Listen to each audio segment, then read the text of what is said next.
Thanks for tuning in to My Valley, His Victory, hosted by me, Mackenzie Smith, where I interview Christians who love the outdoors and have walked through valleys in their lives. In a world of highlight reels and surface-level relationships, we all have faced hardships. I believe our experiences can be encouraging to others if we have the courage to be vulnerable. 2 Corinthians 1 says, "The Father of compassion and the God of all comfort, who comforts us in all our troubles, so that we can comfort those in any trouble with the comfort we ourselves receive from God." My goal is to inspire you to come to the Creator through His creation and connect you with Christians who have been through similar experiences. I pray that this podcast encourages you if you are in a valley and pushes you to share how God has turned your past valley into His victory. On today's episode of My Valley, His Victory, we have Jesi Stracham. She is a mindset and nutrition coach, adaptive athlete, and author of Power in the Role. She helps busy individuals transform their lives from the inside out by focusing on discipline, perspective, and ownership. Her story of resilience after a life-changing injury is a powerful reminder that your circumstances don't define you, your actions do. Thanks so much for being with us today, Jesi. Thank you so much for having me. I'm stoked to be here. Yeah, absolutely. I love everything that you just summed up in your bio there. I think that there are so many good things that I am excited to jump into, but would love for you to just share with the listeners a little bit more about yourself and who you are. So my name is Jesi Stracham. I have multiple businesses. I co-own a wellness facility in Lake Norman, North Carolina, where we serve our local community on feeling their best for as long as possible. Cold plunge, sauna, things like that. I co-launched the first fitness app for wheelchair users called Wheel With Me Adapt Fit. It's the first of its kind as far as being a downloadable app. And I founded a nonprofit for wheelchair users to help them achieve independence because so many of us end up living on government assistance. And I just want people to go live independently. Like, there's so much more to this life than crumbling under the label of disability. And so my goal is to help people see there's so much more than their wheelchair. And if you guys couldn't tell, I use a wheelchair. Yeah. So with the fitness and kind of all of these like healthy lifestyle things that you do, I know we'll talk about it more towards the end of this podcast, but you haven't been in a wheelchair your whole life. Was some of these, lifestyle and health and wellness and fitness things, were those always a part of your life, or kind of has this been born out of your season in your wheelchair? I grew up racing off-road on four-wheelers and things, but I also lived very reckless. I was unguided. And so I just did what I wanted when I wanted. And it honestly took me gaining 30 pounds after the accident that made me find fitness. I found adaptive CrossFit and I was like, wow, if I'm working out, I should probably fuel my body right, not only physically, but mentally. And so I started really paying attention to not only what I was consuming through my mouth, but also through my eyes, ears, and all the above into my brain. And it's like, what am I feeding my mind? Is it good quality things? And I realized that I had been feeding it this victim narrative that wasn't actually accurate, and that there was so much more to this life than being a victim of what I'd went through, and that I could find a purpose and another side on it. And that's when I really turned to God. I mean, it took me about 5 years into the accident to be like, okay, you can have my life now. What do you want me to do? But I definitely will say that going from being an atheist to the day before the accident, I was saved, to having some kind of higher power, I knew there was something there, to actually giving your life fully to that power. It's unbelievable how much, when you just let go of the steering wheel and literally let Jesus take the wheel, right? The guidance that you gain, the perspective, the clarity, it feels like it comes natural. And a lot of people refer to that as flow state. And I believe my flow state is when I'm connected with my Creator. Yeah. Oh my goodness. I love that. I think that is so important. And I love that you bring in, some of those things that I feel like we hear outside of Christianity, that flow state and that productivity and, all of that. And it's like, man, those things only really come into play whenever you're solely connected to your Creator and you're living in purpose and all the things. So that's so good. So you've obviously been involved in a lot of things since your accident, and specifically in the adaptive world. I would love for you to talk just a little bit about that and, about some of the things that exist out there for people that, are in a wheelchair or need things to help them get outdoors, because it seems like you are really not letting this accident hold you back. You've done Tough Mudders, you've done, mountain biking, water sports, hiking, all the things. Yeah, I would just love for you to share like how you found some of those things, what is out there, like what you wish people knew that you can still do after being in a wheelchair. You could literally do anything from being in a wheelchair and do anything out there. I think driving is the number one thing that people are always shocked about.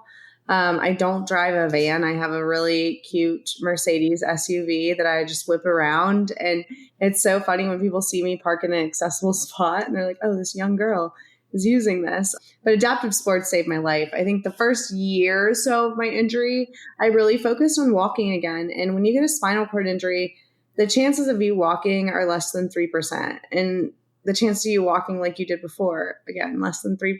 And so it's like, I had to eventually let that go and be like, what does this wheelchair life have to offer me? What can I do from this chair? And I found the world of adaptive sports. And I've probably tried every adaptive sport under the sun, from both snow and water skiing, tennis, archery. I've done 3-gun competitions where you shoot firearms and actual targets. Tough Mudders, I actually helped pave the way for adaptive athletes in Tough Mudders to create the adaptive division. So when they do their 24-hour event, you're actually recognized, you have a mileage goal, all the above as adaptive athlete. And so it was really cool to get to spend a lot of time there and play the part there. I competed on the national developmental team for wheelchair curling for 3 years. That's the sport on ice, probably my favorite adaptive sport I've ever done because it's so technical and so mental. Don't like the cold too much though, so that wasn't a good time. But I felt like when I got injured, I just had to figure out what this wheelchair life had to offer. And this guy is not even a limit. It's beyond that. And I think our perspective of disability, when you're like, oh, I can't stand anymore, I can't use the bathroom like I normally do, that perspective is truly what limits us. When you focus on everything you can't do and what's been lost, that's all you're going to see. And I made a pivot about a year into the injury where I said, okay, what does this injury have to offer me? And as of right now, the current CrossFit season's in season. I'm 5th in the world in adaptive CrossFit for seated without hip for women. I've competed in 15 Tough Mudders. I've done World's Toughest Mudder 4 times. I found all of these things that I never knew were possible. And I think the most important thing that anyone has to realize is you have to take a risk. You have to be willing to put yourself out there. And you also have to be willing to go search for what's available to you, because in every region, there's not the same opportunity. And so you have to be able to research, find the things, and then find the nonprofits to get grants to fund it all. When I was on the national developmental team for wheelchair curling, I drove all across the country. I've curled in probably a club in every state, from Washington State all the way to Phoenix, probably every club in the greater Minneapolis area.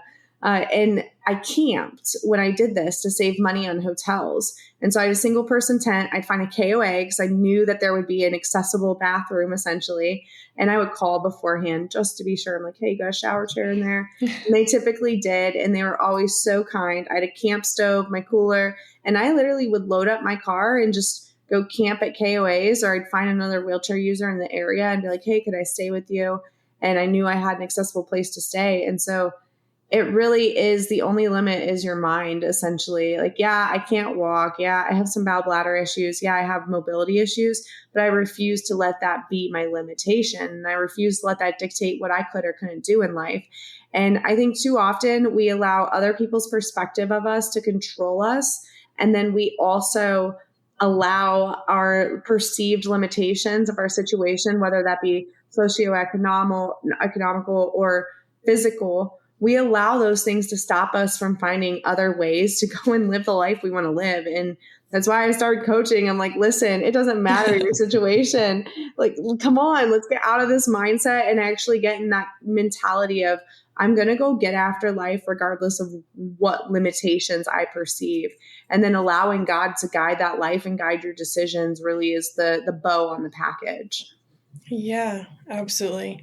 I love that you said, like there the only limitations are the ones that you put on yourself or that other people put on you. Like, there is so much to do, but you have to be willing to do the part and go out and find it, right? Like, it's not just going to magically show up with a bow on your doorstep, like you have to put in the effort. You have to look for the things.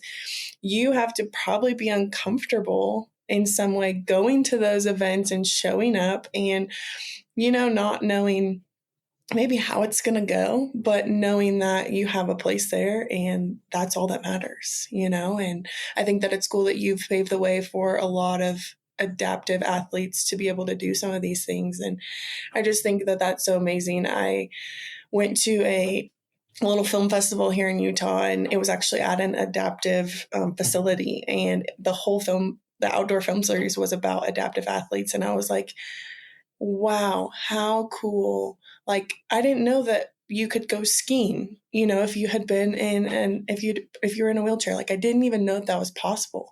And I was like, wow, so cool.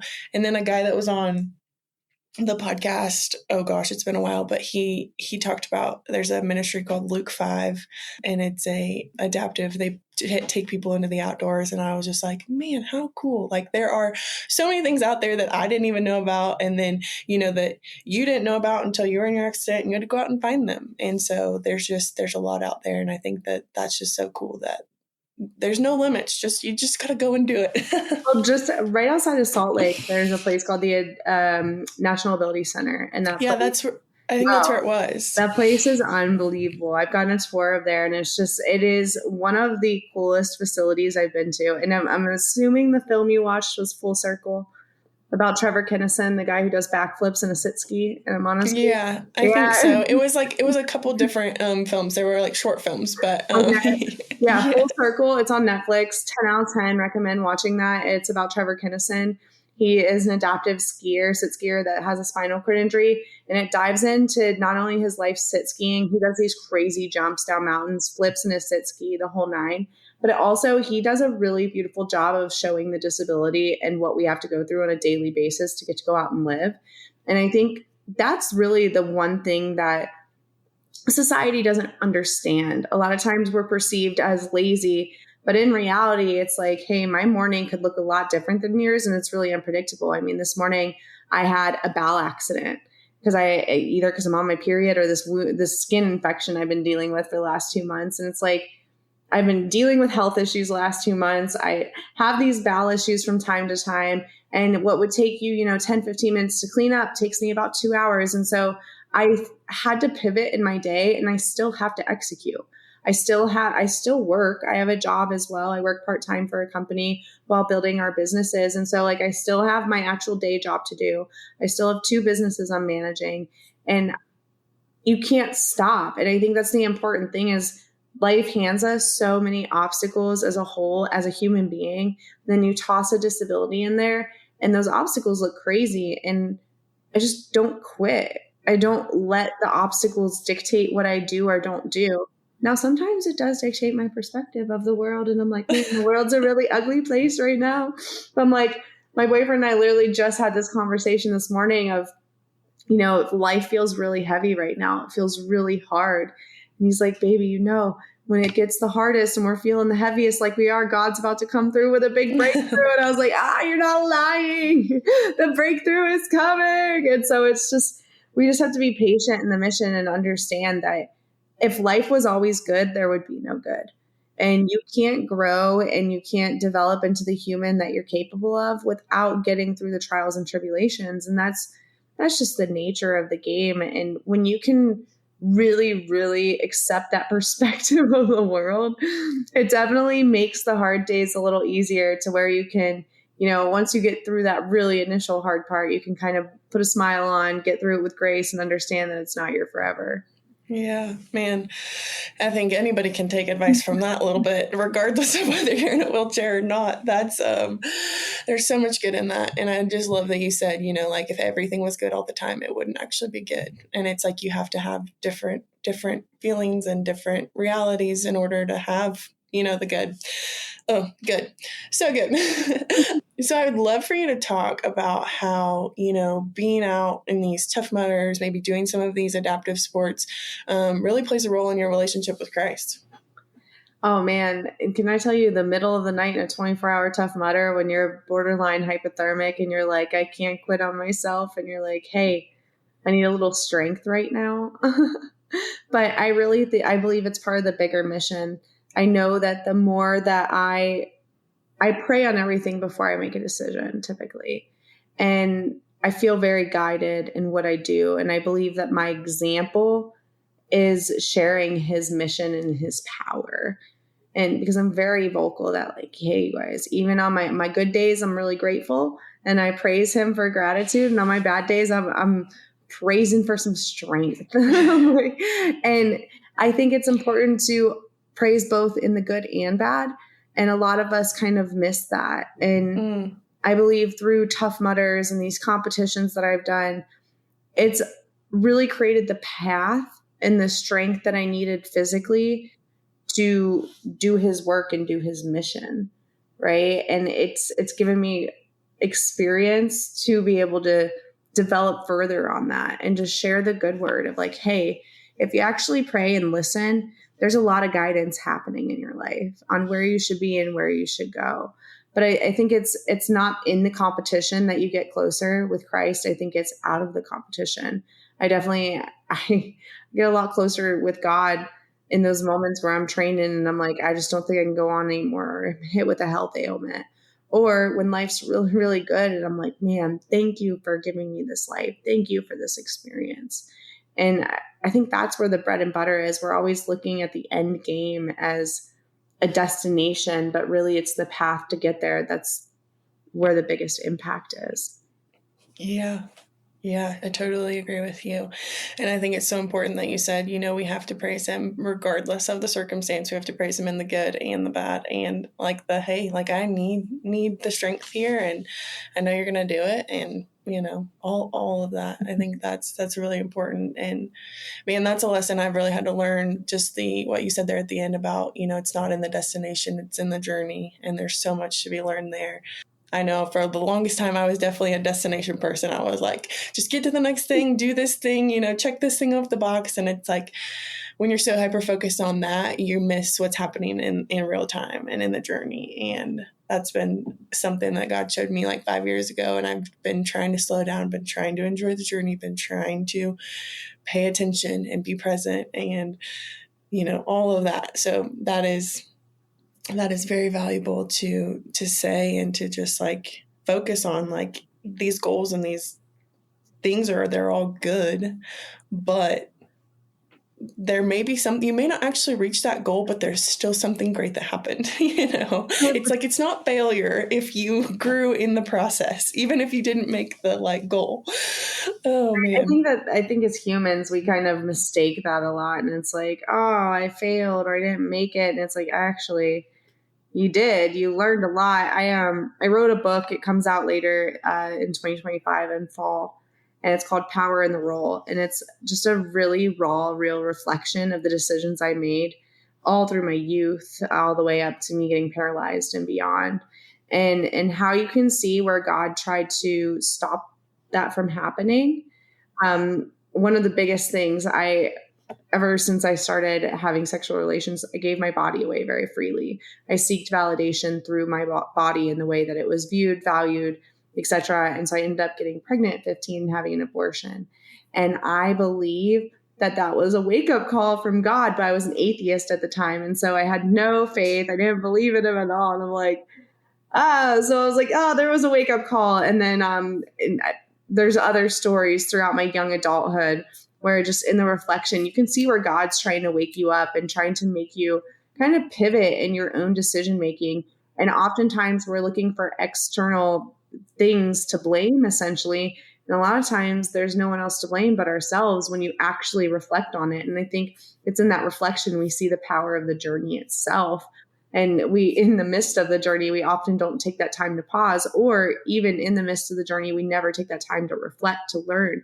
And so we keep making the same mistake over and over again, when in reality, we have control of that. We have the ability to stop that mistake from happening when we turn that loss into a lesson. But if we keep looking at life as win or lose instead of win or lesson, then we're never going to learn, and we're just going to keep losing.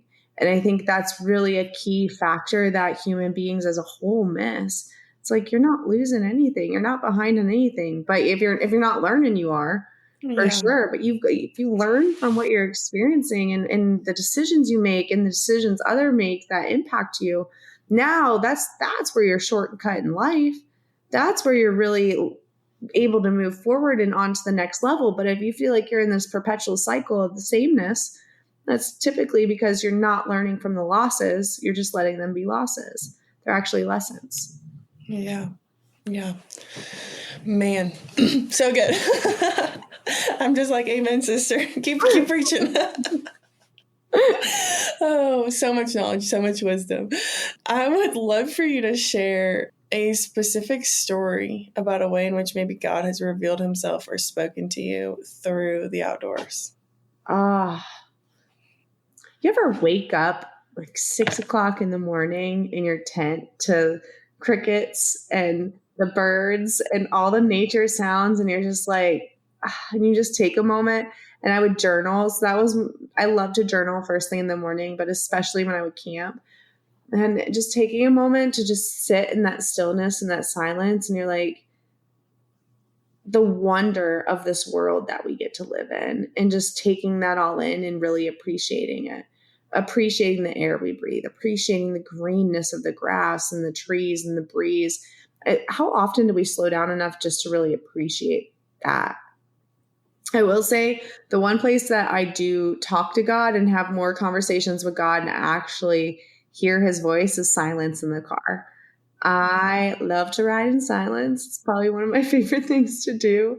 I feel like there's so much just noise because we're constantly on computers, especially if you work from home or you're on your phone, social media. It's like we're constantly consuming. And so my favorite thing is to just get quiet in the car and let God just flow to me and talk to me and make sure that I'm on the correct path. But that's really, I think the car is really my place as of recent. When I first got paralyzed, I would stop when I would do these road trips across the country. I would stop at parks and I would try to find rail trails or the greenways. And a lot of times I had my dog with me. I have a husky. And so her and I would just go and explore these random parks all over the country. And I think that's, again, really freeing and stilling, because I would leave my phone in the car and truly just take a moment to be one with nature and be still. And how often do we disconnect? I think that's really one of the biggest things for us to be able to get closer with our Creator, to get closer with where we are, to get closer with just the world itself and our energy. We are beings of energy. And if you don't take a moment to disconnect from the man-made energy and go get the spiritual made energy, and that's the outdoors, whether that's taking a walk around the block or just going outside and just sitting in the sun for a second, that's a game changer in itself. I'm a bonus mom, and I make the kids do this on a regular basis, especially during summer break when they want to stay in and play their video games. Every single hour, we're going outside for 10 minutes of sunlight in your eyeballs. And they literally say to their brothers, and they're like, hey, sunlight in your eyeballs. And I'm like, yeah, we taught them right. It's good to take in that sunlight and disconnect from the screen for a second. And so it's just really, we're that example for those around us as well. And I think that that's something that's really underplayed and underutilized, is how much our example leads others. And it's like, wait a minute, we got to do this. And I hope that they, get sunlight in their eyeballs when they're at their mom's house too. But I hope that carries over there. Yeah, for sure. Sunlight in the eyeballs. It's so important. It's like, you got to get outside at least for a little bit every day. But I do love that you said, about the silence in your car, because I think so often people are like, oh, I'm just so busy. Like, it's just so hard to, disconnect, to whatever, name the list of excuses. Mm-hmm. But it's like, we all drive somewhere probably every day, if not multiple places every day. And having even just silence there, I think so often we just want to turn on the radio or turn on music or turn on a podcast. It's like, what a perfect time. Like, you have nothing else going on other than you're focused on driving, but like that is time. If you say you don't have time, if that's your only time, do it, pray, be in silence. I love that you said kind of let your mind drift, because I think for me, whenever I disconnect and I am just totally out in silence, which is, can be hard to do in our everyday life, like your mind does drift to different things in it. Like whenever I'm outside and I'm in silence and I'm praying, and my mind drifts to people to pray about that I have not thought about in a very long time. And if I was trying to do that in my normal prayer time, it wouldn't happen. And so I think that our mind drifting can be a good thing, especially when we're in communion with God, because he can lead us to different things that he may not be able to in our 5 minutes of prayer time that we have when we got to ask him for everything that we need. You know what I mean? So I think that's a really helpful piece of advice, is just try maybe using your time in your car, turn everything off and spend time with God there. It's amazing too, because he talks so loud. When you just silence yourself enough and stop being so distracted, he's so loud. Yeah. Yes. Oh my goodness. Okay, Jesse, well, switching gears into the title of this podcast, My Valley, His Victory, would love for you to talk about a valley or season of wilderness that you experienced and what God taught you or prepared you for in that season. Oh man. The accident obviously is where I got pulled out, but I think it's a two-parter, because I was in a motorcycle accident. A woman made a U-turn into the bike I was passenger on, and the driver didn't stop in time. So he went through the back window, broke his leg. I went over the SUV. I broke my back in 2 places. My chest collapsed. My ribs punctured my lungs, nicked my spinal cord.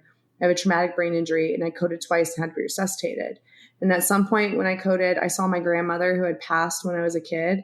And she said, Jessie May, it's not your time. You can't stay with me. I can't stay with you. But there's things you have to do and people to get back to. So you have to go now. And she sent me back. And I was an atheist up until the day before my accident. I had a longtime boyfriend, and his grandmother had passed away. And so I was at her funeral. And as the pastor was speaking, I felt warm calmness come over me. And I was like, wow, there's a God, and Granny's going home to him. She's going to be good. And she's going to be okay. And so the next day I'm in my life-changing accident, and my grandmother speaks to me, and I knew that there was something more. And that's honestly the only thing that kept me alive. But I still lived life recklessly. I was drinking, abusing drugs, just being a hot mess express of an early 20-year-old with a little bit of no guidance. And so it was about 5 years into my accident. We're in the pandemic at this point. It's June 2020. And I didn't want to be here anymore. My body was failing me. I was having really bad shoulder issues to where I couldn't transfer. I couldn't get dressed. I was watching my independence slip away. My cousin committed suicide, and I felt jealousy. A year prior to that, my niece had done it, and I felt jealousy. And I was like, man, I shouldn't be feeling jealous that these individuals ended their life. We miss them. And so I said, God, I know I haven't been the best. I don't know why I'm here. I'm ready. You can have my life now. Just take it and do what you want to do with it. Just take it. I'm ready. And then it was literally a prayer just like that. And I'm in tears again, just at my end. And it was like God said, oh man, Bet, I've been waiting for you. And he just provided me with opportunity after opportunity. From I do a little bit of acting here and there. And I was in this series. It came out of nowhere. And then I partnered with the supplement brand First Form that I've been partnered with now for 5 years, which led me to becoming a nutrition coach, which led me to becoming a mindset coach, that we focus on mindset, then nutrition. And it's so cool because it led me down this path I otherwise don't know that I would have found had I not been okay, what do you want me to do with my life? And it was loud and clear. And it was through these opportunities that just kept popping up. And I started paying attention and stopped taking them for granted. And I think that's where I really messed up, is I took things for granted for so long. And it was these amazing opportunities that would come my way. And I'm like, oh, that's just, these things happen to me. But it's wait, no, they don't just happen to me. It's because I am so aligned with God. I'm aligned with God's purpose for my life. And God just provides exactly what I need. And it's funny, right? Because I'm sure relatable. I know that anytime I'm struggling financially, or I had been, and I'd be like, okay, I don't know how this is going to work out, but it's going to work out. And it's all of a sudden the funds come through and you're like, I don't know how that happened, but it happened.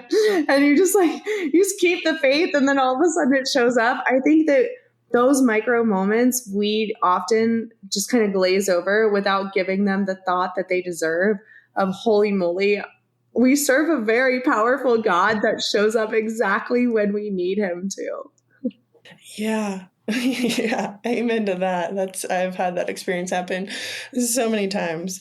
I would love for you to talk about, you shared that you kind of were an atheist up until the day before your accident, which holy cannoli, like what timing that you had, even if you weren't like truly following God yet, you had this like sliver of hope and you knew that there was more, right? Like you knew that going into that, like how it's obviously you were at a funeral and that's really sad, but like how kind of God to show up for you right before that moment that you had your accident. But, you talked about there's kind of this 5 years where you were in limbo of you had your accident, but you weren't truly following God. Where did the like major lifestyle change, because you talked about being addicted to drugs and alcohol and, all of these things, where did that shift in this timeline? Was that from your accident or? Yeah. About the first year and a half, 2 years after my accident, I tried to keep partying and living recklessly. And I fell on the floor a lot and I'd get stuck on the floor. And that was enough for me to be like, okay, I need to get healthy. I need to do better. So I quit drinking and I just focused on eating better. I tried probably every fad diet out there, which landed to me chronically under eating. And I think that as women, there's just poor diet culture. We're taught to starve ourselves to lose weight when really we actually need to fuel our body to lose weight. And it's frustrating because then we throw our hormones out of balance. It's a whole tangent. I could go on poor diet culture for women as a whole. And it's very frustrating. The whole beauty standard for women is very frustrating. And so it was that point, right? Like I get paralyzed. Not only do I lose my ability to stand, but now I have no core function. And so I have this belly all the time. And then I lost that I didn't feel attractive. And so it was like, I got 2 years in, my body couldn't keep up with partying. I'm immune to antibiotics. I keep getting infections. I'm like, okay, something's got to give. And so I found CrossFit and decided to change my whole life. And I think that was the big pivot for me of like, my body just told me I can't do this anymore. And so in that time, in that like first 5 years of my injury, after I changed my lifestyle itself, I did start going to church. And I found a church that I love the way the pastor preached because he would tie it into current day events, which made a lot of sense. But then, no human's perfect, but he was stepping out on his wife and we all kind of found out about it. And it ruined my taste for church again. Cause this happened to me as a kid too, where something happened in the church and I was like, yeah, I don't want any part of any of that, which led me to atheism. And I was like, no, I've seen God. I've heard God. I've communicated with God. I know there's a God. Maybe church just isn't for me. And so even in that 5 years where I was still reckless, I was still doing the things, like I said, I quit drinking, but then I would dabble in other things. And it was really when I made that lifestyle change pivot that I was like, okay, let's back it up. Let's put it in reverse and let's actually like start talking to God. And so I kept a Bible in my car because that's where I spent the most time.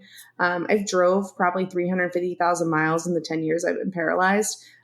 California and back from the East Coast, all the way up to Maine, all the way to Florida in one summer on the East Coast. So like this country, I've seen it through a windshield. And the one place I knew that I could be consistent would be my car. And so anytime I struggle, I would just pull my Bible from underneath my driver's seat. And I'm like, all right, let's flip to a page. And I think even though I wasn't fully dedicated and giving my life to God, God was still showing up in my life exactly what I needed. So then when I did hit my low 5 years into my spinal cord injury after being saved, I was able to accept and receive him at full capacity.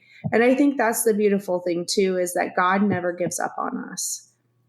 And God will keep trying to show his love for you. And God will keep trying to show you that he values your soul as a human and that you are destined for so much more, something so much bigger, if you would just stop trying to control it and let him take control. And I tell you, it takes me like 5 to 10 minutes in the morning to read a chapter every morning. And I just have been flipping through on the Bible app, and I just read me a chapter of the Bible every morning. And I've been consistent now for about 40 days. And I tell you, it changes your entire day when you can just get in with the word, take in a lesson, and then start your day. And I think all of us have 5 to 10 minutes. What do most of us do when we wake up in the morning? We pick this thing up and we start scrolling it. So go ahead and scroll your butt to the Bible app, read yourself a chapter, take a lesson, absorb that lesson, and then go live your day. And when you truly give your life and your time to our higher power is just like, yo, what's up? Here I am. I'm going to provide you with exactly what you need. What you asking for? I got you. And it's like, it's crazy because we try so hard to control it on our own, and we don't have to. We don't have to. Yeah, definitely. When you were sharing your story, you talked about kind of that time that you were thinking about. I don't know if you ever said you were thinking about suicide, but you said you were jealous of people that had committed suicide. You were having issues with your health, and you had mentioned that you had noticed your like independence slipping. I would love for you to share if you've learned, if you have, I would assume that you have, but I'm gonna like what you've learned about God and like your independence, and like how maybe losing your independence wasn't a bad thing. So I have contemplated suicide twice since being paralyzed. Once when I was initially injured, and the most recent time was probably 2 weeks ago. And so super divine timing here. When I was jealous of it, I just knew that I was heading towards that dark path. And both times are all 3 times that it's even crossed my mind. It's been related to my independence. When I got paralyzed, I needed to slow down. When I lost my independence during the pandemic, I needed to slow down. Thankfully, the pandemic stopped travel, so I did. And this time, I needed to slow down. And so all 3 times there's a bigger mission. And I think the way that I handled it this time was the most beautiful. So my chair was damaged by the airline back in April, and I was in a damaged wheelchair for a month before I was able to get a loaner. I had an old tear on my shoulder, which we think was from 2020, that a cyst had grown in from being on the damaged chair. And so I wasn't able to transfer without pain. I wasn't able to do anything really without pain, which then led to me dragging my butt across my tire, which gave me a skin infection on my bottom, which I've been battling since the end of May, which then put me on antibiotics, which wrecked my gut. And then I wasn't sleeping well. And then I tweaked my neck, and I couldn't move my neck for like 5 full days. I couldn't even turn my head. And I hadn't been in so much pain, even after my last surgery. I had not been in that much pain. And so I was just at the end of it with pain, but God was telling me to slow down. And the one thing that I kept hearing is that this will pass. It's not permanent. And I think so often we allow our pain to be permanent when it's not permanent unless we allow it to be. It's a season. And I did all the things. I got my neck to loosen up. Now I'm still dealing with the skin infection. Thankfully, finally got an appointment with a dermatologist to really get to the bottom of it. And I'm like, okay, I just got to keep trucking. And I think that's the biggest difference between anytime the thoughts cross my mind in the past, anytime I've struggled in the past, is my perspective switch. If I know this isn't permanent, it's going to pass. I know I need to slow down. So I'm actually going to slow down and take that time. And then I know that there is a light at the end of the tunnel, and it's up to me to take that action in my life to get that light. No one's coming to save us. And I think so often we put our faith into other people, into God, and we put this responsibility onto God and other people to save us, when in reality, He only saves those that work for themselves and that put the effort in themselves. And so if you keep waiting for someone to save you, if you keep acting entitled and like you're indebted and that God's indebted to you, it's the other way around, my friend.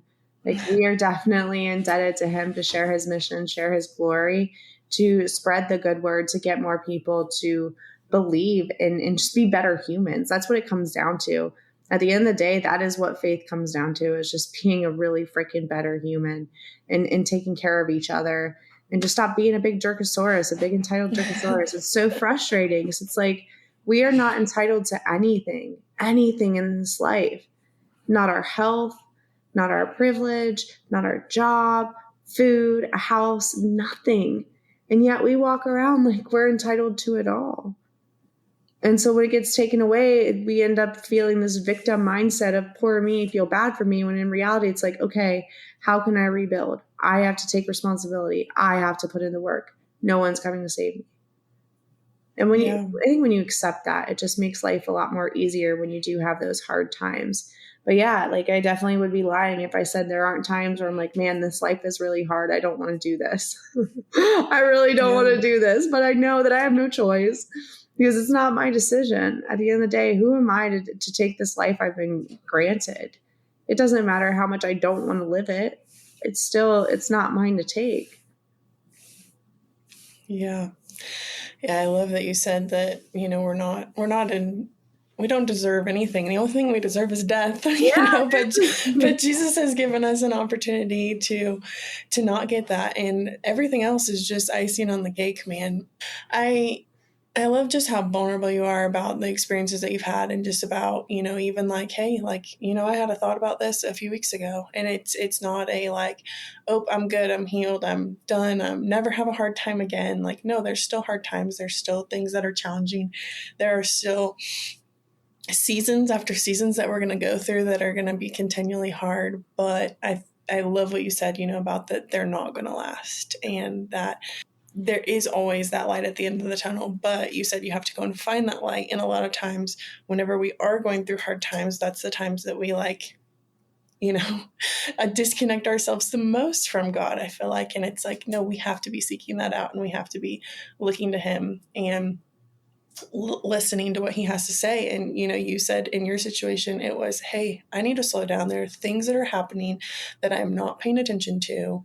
Doesn't matter what else is going on. Like, I need to think about these things, and I need to, take care of my chair and my butt and my whatever else you said was hurt, and all the things. Like, it's like there are signs that he's giving us, but we have to slow down, and we have to pay attention, and we have to work through those things that are causing us and you know where you typically find that?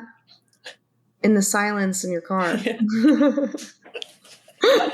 Yes. So, Jesi, I've seen you say this on Instagram that, getting in this accident and becoming paralyzed, it's one of the best things that's ever happened to you. And I think that is crazy for anybody to think about. And so just would love for you to like kind of wrap a bow on that thought, and just like how this has been the best thing that's ever happened to you despite all the hard. So from a personal standpoint, I was living a very, very reckless life before I was injured. Again, giving my body away freely. I was abusing prescription drugs. I was drinking every day. I was just hot mess express all around, going down the wrong path. And so it forced me, because my body couldn't keep up with that lifestyle anymore, it forced me to change and to stop and become the complete opposite of that, which I'm so grateful for every day. Like, I genuinely can say I love who I am. And I think that's really cool, because I couldn't have said that before I was injured. On the grand scheme of things, if I make this the greatest thing that ever happened to me, I can't be upset about it. I can't be mad about it. And I think that when I truly embrace that, because it gave me so much more opportunity than I had before. I didn't own a business. I worked for someone else. I didn't know how strong I was. I didn't know what I was capable of. And now I'm like, dang, if I had my legs, like I took that for granted. I'm like I do more from this chair than most people that walk do. And I'm like, dang, could you imagine if I wasn't spending, 3 hours a day being paralyzed, have those extra 3 hours? Shoot. But we can capitalize and make the most out of this. And I think it's important to understand that we have one life to live, and it's up to you to squeeze every single ounce of this life out of it, regardless of your situation. At the end of the day, society out there, the life, the world, it doesn't care that I use a wheelchair. My businesses don't care that I use a wheelchair. Things still have to get done. Things still have to be accomplished. And so when I'm like, this is the greatest thing that ever happened to me because it gave me perspective of my strength, gave me endless opportunity. And because if I view it as the greatest thing that ever happened to me, even on the bad days, it won't consume me in a negative mindset. I will not become the victim, because for a while there, it was the worst thing that ever happened to me. And I didn't like that version of myself, and I didn't like that version of life I was living. So what happened if I made it into the greatest thing that ever happened to me? Yeah. Yeah. That's so good. That's such a interesting, I've never heard that perspective before, but I think it's so good. Like if you make it the best thing, then you can't be upset about it. And I think like that's challenging my mindset right now. I'm like, whoa, that's crazy. So obviously you went through, a super severe accident, have a huge life-changing event. For somebody who's going through, something similar, maybe they just got paralyzed, or they're, had some accident where their mobility has changed, whatever the case may be, what is, a word of advice or piece of encouragement that you would give to that person who's, in the middle of it? I think it's any struggle, right? I mean, I looked at getting paralyzed like losing a parent or losing your job. Like, yeah, I might use a wheelchair for the rest of my life, but my feelings around it are temporary if I allow them to be. And your feelings around what you're going through you're allowed to feel them, but you can't stay there. And you have to find another side and get on the other side of it. But if you stay there, you're going to stay in that misery. I think at the end of the day, everyone struggles. Life is hard for everyone. And it's our perspective of that struggle that really dictates how bad it really is. And so don't let your struggle become your identity. You're so much more than what you're going through.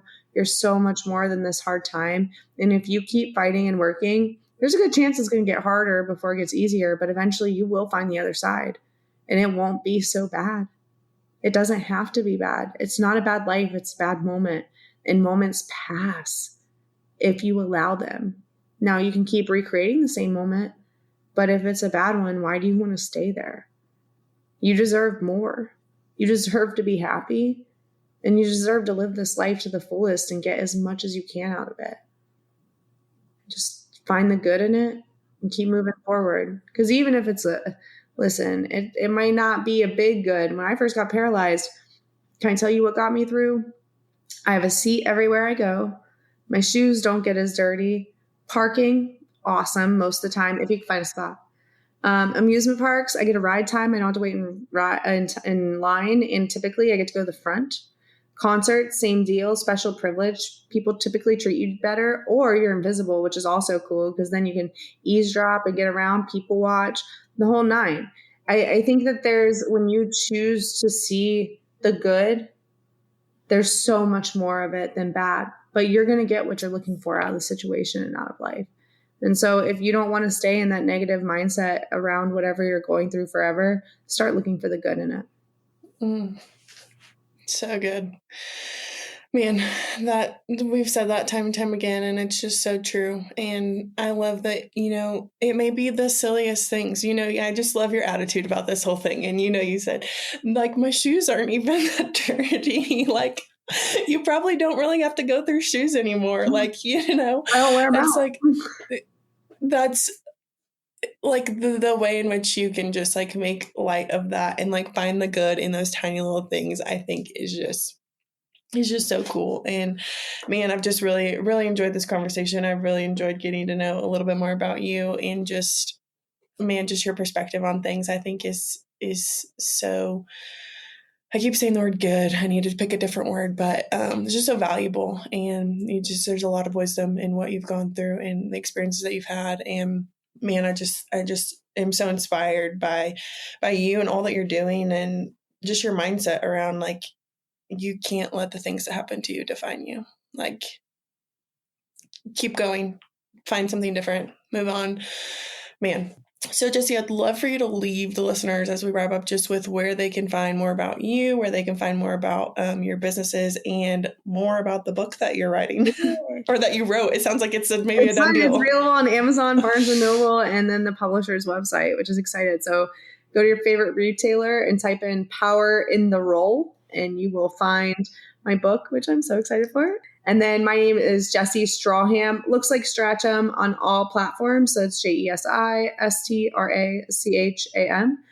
You can find my brick and mortar business at Freedom LKN. You can find my fitness app at Wheel With Me Adapt Fit. And you can find my 501c3 nonprofit at Wheel With Me Foundation. Oh, and if you gain value today, support Mackenzie. Share my value, his victory with your friend. Share exactly, what value you gain from today's show.